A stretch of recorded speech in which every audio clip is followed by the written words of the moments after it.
Hello everyone. Today we are here to discuss about the barriers in communication. Barriers means hurdles, hindrances or obstacles which affect the free flow of communication. वो रुकावटें जो हमारे effective communication में एक बाधा बनती हैं उन्हें हम बैरियर्स कहते हैं. कम्युनिकेशन बैरियर्स की यदि बात की जाए तो उसके ब्रॉडली 5 कैटेगरीज हैं, जिसमें सबसे पहले आता है सिमेंटिक बैरियर्स. सिमेंटिक बैरियर्स यानी भाषा से जुड़े हुए बैरियर्स, या हम कह सकते हैं the barriers which are concern to the language are known as semantic barriers. Socio psychological barriers which are concern to the societal factors and other psychological factors. हमारी सोच और समाज में जहाँ हमारी अपब्रिंगिंग हुई है, जिसकी वजह से हमारी मनोवृत्ति में, हमारी सोच में, हमारे कम्युनिकेशन पर प्रभाव डालने वाली कई सारी गतिविधियाँ आती हैं, उन्हें हम कहते हैं सोशियो साइकोलॉजिकल बैरियर्स. तीसरी कैटेगरी है पर्सनल बैरियर्स, जो किसी व्यक्ति विशेष के अपने इंडिविजुअल थॉट्स का ही हिस्सा हैं. चौथी कैटेगरी है फिज़िकल और मैकेनिकल बैरियर्स, जैसे कि यदि हम रॉन्ग इक्विपमेंट्स को यूज़ कर रहे हैं जिसकी वजह से हमारा इफ़ेक्टिव कम्युनिकेशन नहीं हो पा रहा, that is also the part of physical and mechanical barriers. Organisational barriers यानी जिस संस्था में हम काम कर रहे हैं, यदि उस संस्था के कार्य प्रणाली की वजह से या वहाँ पर जो फैसिलिटीज़ अवेलेबल हैं या नॉट अवेलेबल हैं उसकी वजह से कोई भी कम्युनिकेशन में बाधा आती है जिससे हमारा कम्युनिकेशन इफ़ेक्टिव नहीं हो पाता, इसे हम बोलते हैं organizational barriers. Now let's talk in details the meaning of semantic barriers. जैसा हमने पहले भी डिस्कस किया था friends, semantic is the science of meaning or that branch which deals with linguistics and meanings. Semantic barriers arise from the use of language, be it oral or written. किसी ने सही कहा है, as thinking can corrupt the language can also corrupt the thinking. जिस प्रकार से हमारी सोच हमारी भाषा को कुंठित कर देती है, वैसे ही हमारी भाषा भी हमारी सोच को गलत कर सकती है, कुंठित कर सकती है. टाइप्स ऑफ सिमेंटिक बैरियर्स, यदि हम इसकी कैटेगरीज़ के हिसाब से सब पार्ट्स पर जाएं तो बहुत सारे तरीके के सिमेंटिक बैरियर्स अराइज हो सकते हैं, जैसे कि वोकैबुलरी मीन्स शब्द ज्ञान. हम अच्छे से जानते हैं यदि हमारी वोकैबुलरी स्ट्रॉन्ग है तो हम अपनी बात को बहुत अच्छे से कम्युनिकेट कर सकते हैं. बट इसके विपरीत यदि हमारी वोकैबुलरी बहुत स्ट्रॉन्ग नहीं है या हम जिन शब्दों का प्रयोग कर रहे हैं हमें उसके बारे में ज्ञान नहीं है, तो ऑफ कोर्स जो मैसेज हम कम्युनिकेट करेंगे वो उतना प्रभावी या उतना इफ़ेक्टिव नहीं हो पाएगा जितना कि उसे होना चाहिए, एंड हेंस हमारा कम्युनिकेशन फेल्योर सामने आएगा. अगला पार्ट है jargon. Jargon means technical language और we can say specific language. इसका हम छोटा सा एग्जाम्पल लेते हैं. यदि मेडिकल के स्टूडेंट्स के सामने जाकर एक कॉमर्स का टीचर बात करे फिक्स्ड एसेट्स, करंट एसेट्स के बारे में, तो वास्तव में हो सकता है जनरली तो समझा हुआ हो मेडिकल के स्टूडेंट्स ने, लेकिन यदि हम पढ़ाई के कंटेक्स्ट में बात करेंगे तो स्टूडेंट्स को कहीं ना कहीं, मेडिकल स्टूडेंट्स को कहीं ना कहीं दिक्कत आएगी समझने में. तो jargon means the use of technical language in your communication. हमें ध्यान रखना चाहिए कि जिस ऑडियंस से हम कम्युनिकेट कर रहे हैं क्या वो उस टेक्निकल लैंग्वेज को जानती है. Is the audience conversant with the language with which we are interacting in with them. Next is faulty translations. May be due to the language or due to the fact that words have denotative and connotative meaning, the faulty translations may take place. बहुत important 2 शब्द इसमें लिखे गए हैं, denotative और connotative meanings. denotative शब्द बना है denote से. कई शब्द ऐसे होते हैं जो केवल हम इसलिए समझते हैं, जब पढ़ते हैं तो उन्हें समझते हैं केवल denote क्या कर रहे हैं वो, means what is the literal meaning of the word which is written. And connotative means what is the actual meaning that can be derived out of that word. उस पर्टिकुलर शब्द से हम क्या मीनिंग डिराइव कर सकते हैं वो कहलाता है connotative meaning. जब भी हम कम्युनिकेट करें हमें ध्यान रखना चाहिए कि जिस शब्द का इस्तेमाल हम कर रहे हैं उसका connotative meaning भी वही हो जो हम बताना चाहते हैं, जो हम अपनी ऑडियंस को कम्युनिकेट करना चाहते हैं. Next is unclarified assumptions. कई बार कम्युनिकेशन के दौरान सेंडर अपने आप में अज्यूम कर लेता है कि जो व्यक्ति बात कह रहा है, जिसको रिसीवर को बात कह रहा है, उसको समझ में आ जाएगी अपने आप. But how could it be possible that without clearly telling everything to the receiver, how can you imagine that the things will be clear to the receiver as well. Let's take an example. हम किसी रिश्तेदार के घर अपने जाने वाले हैं, से फॉर एग्ज़ाम्पल इन दिल्ली. हमने उन्हें बताया नहीं कि हम किस गाड़ी से आ रहे हैं, कितने बजे की हमारी गाड़ी है. बस हमने फ़ोन करके इतना बता दिया कि हम 6 बजे जो है पहुंच जाएंगे. क्या वो रिश्तेदार उस बात को समझ पाएंगे कौन सी ट्रेन से आ रहे हैं हम? पहली चीज़. दूसरी बात, क्या वो ये समझ पाएंगे कि हमारी अपेक्षा उनसे ये है कि वो हमें पिक करने के लिए आए? No. So if we want कि जो हम बात कह रहे हैं उसका हमें प्रॉपर रिस्पॉन्स मिले, तो उसके लिए बहुत ज़रूरी है कि हम कोई भी बात को केवल अजम्पशन के तौर पे ना लेकर उसे क्लियरली मेंशन कंप्लीट इन्फॉर्मेशन के थ्रू करें. Next is words with different meanings और वैरायटी ऑफ मीनिंग्स. जैसे इसमें एग्जाम्पल भी दिया है हमने. एक शब्द के बहुत से मीनिंग्स हैं. आपको ध्यान रखना पड़ेगा कि जब हम कम्युनिकेट कर रहे हैं, हम जिस शब्द का इस्तेमाल कर रहे हैं उसे हम किस तरीके से प्रयोग में ला रहे हैं. यदि वो ठीक प्रयोग नहीं हुआ तो वो भी एक बैरियर बन जाएगा और हमारी ऑडियंस वो नहीं समझ पाएगी जो कि हम कम्युनिकेट करना चाहते हैं. Next is badly expressed message. यदि हमारे मैसेज में क्लैरिटी नहीं है, टू द पॉइंट हमने नहीं बताया, रॉन्ग डिक्शन है, diction means the choice of word which we have done, या हमारी सेंटेंस कंस्ट्रक्शन रॉन्ग है, तब भी हमारा कम्युनिकेशन इफ़ेक्टिव नहीं हो पाएगा और हमारी ऑडियंस समझ ही नहीं पाएगी exactly what do we want to communicate to them. Next is body language and gestures. If you talk about body language and gestures, it is a part of non verbal communication. Friends, बहुत important चीज़ है आज के ज़माने में. Whatever you see, the same you understand, the same you perceive about that person's personality, how he or she is revealing himself or herself. So body language और gestures की अगर हम बात करते हैं तो body language हमारा बहुत appropriate होना चाहिए, especially अगर हम बात करें at the time of public speaking, be it presentations, group discussions, corporate communications, during meetings, whenever we are communicating, हमको बहुत ध्यान रखना चाहिए कि हमारी body language और हमारे gestures should go in compatibility with the communication that we are doing. जो हमारे शब्द कह रहे हैं, हमारी body language और हमारे जो gestures हैं, gestures यानी कि हमारे जो इशारों के थ्रू हम बात करते हैं, इशारों के थ्रू मीन्स अपनी आँखों के द्वारा, अगर हमारा आई कॉन्टैक्ट कैसा है, हमें कॉन्फिडेंस है या नहीं है, हमारा हेड का मूवमेंट, ये सारे हमारे गेस्चर्स का पार्ट है. हमारे हैंड के मूवमेंट्स कितना है, तो ये सारी चीज़ें भी बहुत अप्रोप्रिएटली हमें यूज़ करनी पड़ेंगी. Next category is the physical and mechanical barriers. If you talk about the physical and mechanical barriers, they are noise. First of all it's noise. Noise everybody of us know. शोर.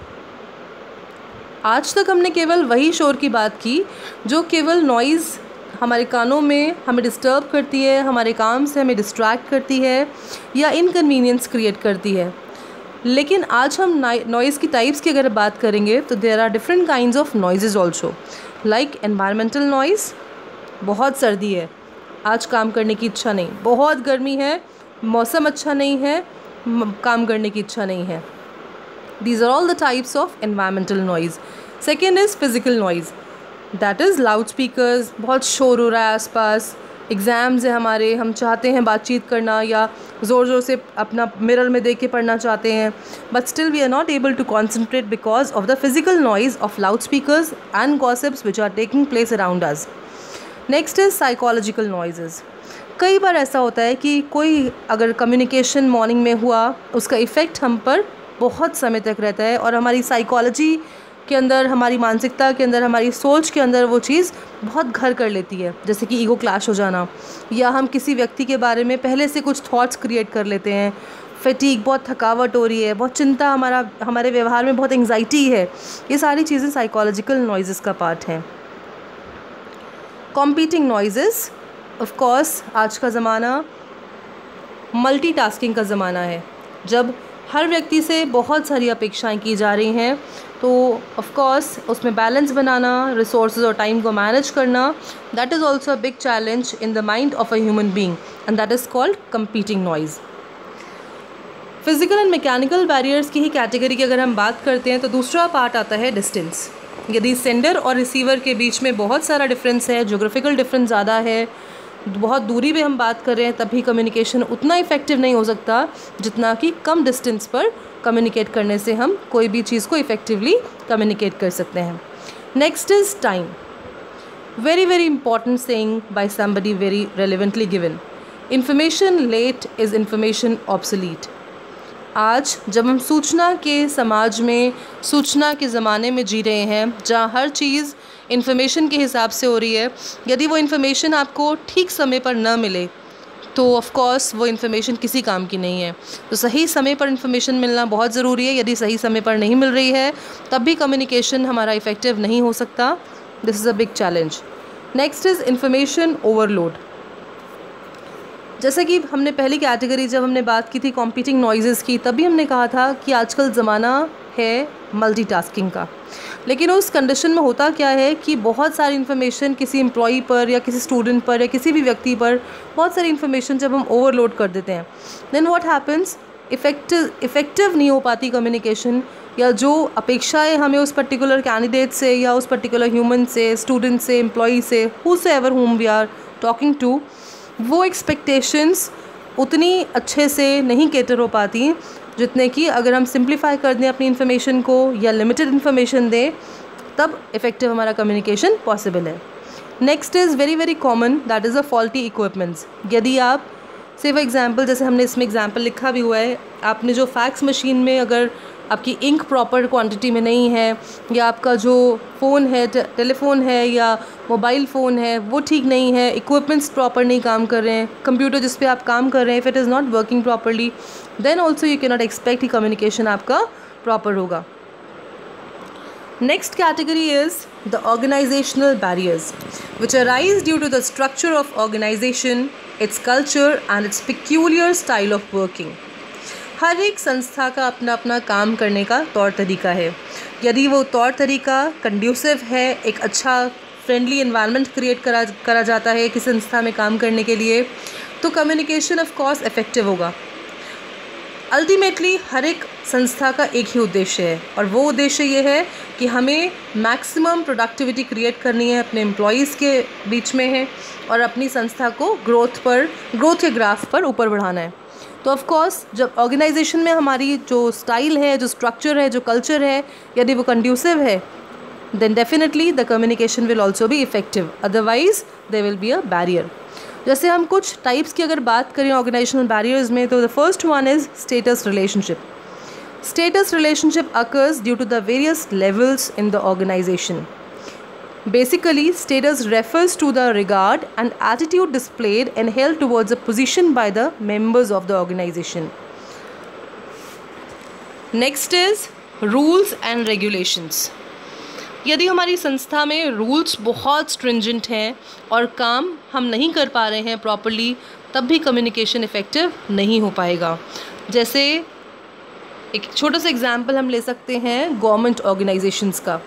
Government organisations में open door policy नहीं होती. बहुत सारे departments क्या, rather I should say in almost all the departments कहीं भी open door policy नहीं है, जिसकी वजह से डिले इन एक्शन होता है. अक्सर मैसेज टाइम से नहीं पहुंचता. जो टेंडर्स बहुत प्रॉफिटेबल भी हैं वो भी कई बार नहीं प्रॉपरली कैटर किए जा पाते, और जिसकी वजह से जो ऑर्गेनाइजेशन प्रॉफिट्स रीप कर सकता है, प्रॉफिट्स कमा सकती है ऑर्गेनाइजेशन, वो भी प्रॉफिट्स नहीं कमा पाती. तो ठीक है, रूल्स होने चाहिए, रेगुलेशंस होने चाहिए, but ultimately the objective of every rule and regulation is to get maximum benefit for the organisation. Next is complex organisational structure. यदि हमारी संस्था का जो स्ट्रक्चर है, जो हायरार्कीज़ हैं, जो लेवल्स हैं, वो बहुत कॉम्प्लेक्स हैं और ओपन डोर पॉलिसी नहीं है, the employees are not allowed to talk to any person without the permission of their immediate superiors, then also there is a problem. Superior subordinate relationship is very very important. Superior subordinate relationship कैसा है, ये बहुत important चीज़ है. यदि अच्छे relationship bosses और employees के बीच में नहीं है, तो ऑफ कोर्स अक्सर एम्प्लॉयज़ अच्छे से इफ़ेक्टिवली अपनी बात को नहीं रख पाते अपने बॉसेस के सामने, और जो एम्प्लॉयर्स हैं वो भी अपने वर्कर्स को या अपने एम्प्लॉयज़ को आवाज़ उठाने नहीं देते, and finally the communication will be not effective. The next category is personal barriers. Personal barriers are those barriers which arise due to the personal traits, means qualities of either the sender or receiver.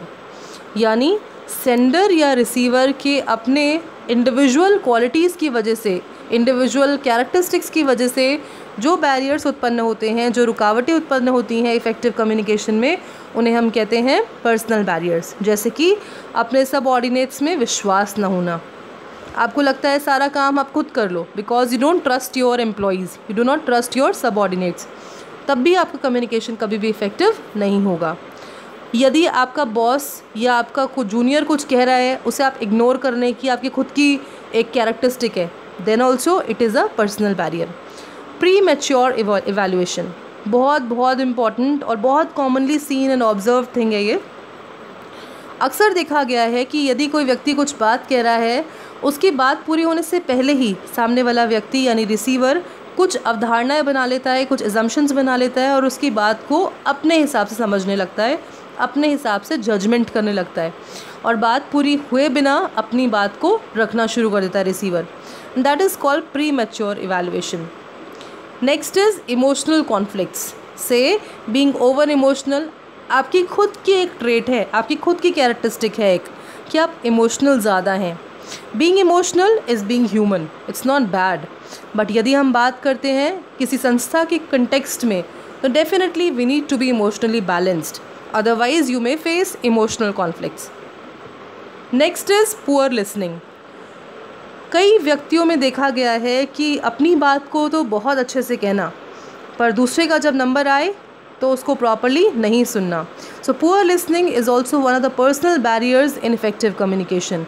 यदि हम चाहते हैं कि हमारा communication effective हो, तो अपने साथ साथ जैसे हम खुद के लिए एम्पैथेटिकली सोचते हैं कि हमारी बात को सुना जाए, we should listen to others also. The next is poor retention. अक्सर स्टूडेंट्स के साथ, एम्प्लॉयज़ के साथ, क्योंकि जो स्टूडेंट्स हैं वही बड़े होकर एम्प्लॉयज़ बन जाते हैं no when they join an organisation. तो पुअर रिटेंशन एक बहुत बड़ी प्रॉब्लम है एंड ये भी आपका पर्सनल बैरियर ही है जो इफ़ेक्टिव कम्युनिकेशन नहीं अलाउ करता. पुअर रिटेंशन मीन्स कि हमें जब लगता है कि हमें कुछ याद ही नहीं रहता, whatever we want to tell, whatever we want to communicate, अगर हमें ध्यान ही नहीं है, पूरी बात को हम इफ़ेक्टिवली नहीं रख पा रहे हैं, तो डेफिनेटली हमारा कम्युनिकेशन भी उतना प्रभावी नहीं हो पाएगा जितना कि हम एक्सपेक्ट करते हैं. Next is halo effect. Halo effect यानी किसी व्यक्ति के एक गुण, एक ट्रेट को देखकर उसके पूरे व्यक्तित्व का अनुमान लगा लेना और उसके हिसाब से उससे बात करना, ये एक बहुत बड़ा पर्सनल बैरियर है जिसे हम बोलते हैं हेलो इफ़ेक्ट. हमारी अगली स्लाइड शो कर रही है how to overcome these barriers. Problems बहुत हैं, चाहे हम पांचों कैटेगरीज़ की बात करें, बट वास्तव में इन्हें ओवरकम करना, इन्हें सॉल्व करना, इनको हटाना बहुत बड़ी ज़रूरत है. It's a big requirement. So how to overcome these barriers. So first of all there must be two way communication. कभी भी अपने आप बोलते ना रहें, दूसरे को मौका दीजिए बोलने का, उसको अपनी बात को रखने का मौका दीजिए. तो communication must always be two way. Second is flat organisational structures. कोशिश करनी चाहिए, बल्कि आजकल जितने भी मल्टीनेशनल कंपनीज़ हैं, they have started opting for this thing, flat organisational structures, जहाँ बहुत ज़्यादा हायरार्कीज़ नहीं हैं, सिंपल स्ट्रक्चर्स हैं. ओपन डोर पॉलिसी को प्रमोट किया जा रहा है कि किसी भी लेवल पर कोई भी व्यक्ति आकर अपनी बात को ऑनलाइन माध्यम से, इंटरनेट के माध्यम से, मेल्स के थ्रू, भले ही अपने सुपीरियर्स को लूप्स में लेकर अपनी बात को कम्युनिकेट कर पाए. तो ये ऐसी सुविधा आजकल संस्थाओं में हो गई है शुरू. This is one of the solutions how we can overcome the organisational barrier. Next is improved relationship. जैसे हमने डिस्कस किया, यदि सुपीरियर और सबऑर्डिनेट का रिलेशनशिप अच्छा नहीं है, तो डेफिनेटली संस्था बहुत अच्छे से काम नहीं कर सकती. ज़रूरी है कि एम्प्लॉयर्स और एम्प्लॉयज़ में या स्टूडेंट और टीचर में एक अच्छा ट्रस्ट हो, आपस में आपसी विश्वास होना चाहिए एक दूसरे के ऊपर, तभी हमारे रिलेशनशिप भी इम्प्रूव होंगे और हम अपनी बात को अच्छे से कह पाएंगे. Next is timely information. बहुत इंपॉर्टेंट चीज़ है ये भी। आजकल हर संस्था में MIS का इस्तेमाल होता है, राइट। तो टाइमली इन्फॉर्मेशन, कोई भी इन्फॉर्मेशन जो है उसे बहुत जल्दी से पहुंचा देना चाहिए। अगर हम छोटा सा एग्जांपल लें व्हाट्सएप का, तो ना ऑर्गेनाइजेशंस, ये कभी जब माध्यम शुरू हुआ था कम्युनिकेशन का व्हाट्सएप, तो शुरुआत हुई थी इनफॉर्मल कम्युनिकेशन के रूप में, लेकिन आज बड़ी बड़ी संस्थाएं भी ग्रुप्स बना देती हैं अपने अपने एम्प्लॉयज़ का, और जो भी इन्फॉर्मेशन फ्लोट करनी है टॉप टू बॉटम, वो information with in a single click information पूरे डिपार्टमेंट में, पूरे ग्रुप में फ्लोट हो जाती है। Next is clarity of message. कोशिश करनी चाहिए कि हमारी भाषा बिल्कुल स्पष्ट हो और बिल्कुल सिंपल हो, कोई कन्फ्यूजन ना हो, आपका मैसेज बिल्कुल क्लियर हो, तभी आपका इफ़ेक्टिव कम्युनिकेशन पॉसिबल है। Dynamism which means flexibility. आज का वातावरण, यदि हम बिज़नेस एनवायरनमेंट की बात करते हैं, तो वो बहुत रैम्पेंटली चेंज हो रहा है, बहुत ड्रास्टिकली चेंज हो रहा है। तो कोशिश करनी चाहिए कि आप खुद भी जब आपका कम्युनिकेशन इतना स्ट्रॉन्ग होना चाहिए, इतना फ्लेक्सिबल होना चाहिए कि आप किसी भी सडन चेंज को एक्सेप्ट कर पाएँ और उसके हिसाब से अपने आप को मोल्ड कर पाएँ। वो तभी पॉसिबल होगा जब आप 2 वे कम्युनिकेशन और जब आपके रिलेशनशिप इम्प्रूव हैं, राइट, तभी आप डायनेमिज्म भी क्रिएट कर सकते हैं अपनी ऑर्गेनाइजेशन में। एक बहुत इंपॉर्टेंट चीज़ है कंसिस्टेंसी ऑफ मैसेज। आपके जो रूल्स हैं, जो ऑब्जेक्टिव्स हैं, कंपनी के जो बेसिक पॉलिसीज़ हैं या प्रोग्राम्स हैं, the rules must be uniform, the rules must be consistent. Next is feedback. Always take feedback from the people whom you are talking to। अपनी ऑडियंस से हमेशा फ़ीडबैक लीजिए, रेगुलरली फ़ीडबैक लीजिए। Even कई बार non verbal communication के माध्यम से, यानी अपने बॉडी लैंग्वेज से या गेस्चर्स के माध्यम से भी हमारी ऑडियंस हमको कम्युनिकेट करती है कि हमारा कम्युनिकेशन इफ़ेक्टिव था या नहीं था। तो हमें ध्यान रखना चाहिए उस फीडबैक को, और उस फीडबैक को लेकर साथ साथ आगे बढ़ना चाहिए। Next is empathetic listening. As I told you earlier also कि people have the tendency to only speak and not to listen। कोशिश करनी चाहिए, जिस प्रकार हम अपेक्षा करते हैं कि हम दूसरों की बात सुने, जैसे हम अपेक्षा करते हैं कि हमारी कोई खुद की बात भी सुने, वैसे ही हमें दूसरों की बातों को भी पूरा सुनना चाहिए अच्छी तरीके से, ताकि हम कोई भी प्रीमैच्योर इवैल्यूएशन ना करें। So I hope that these categories, this topic, barriers of communication, will be clear to you. For more queries, you can log on to our website and ask your queries there. Thank you.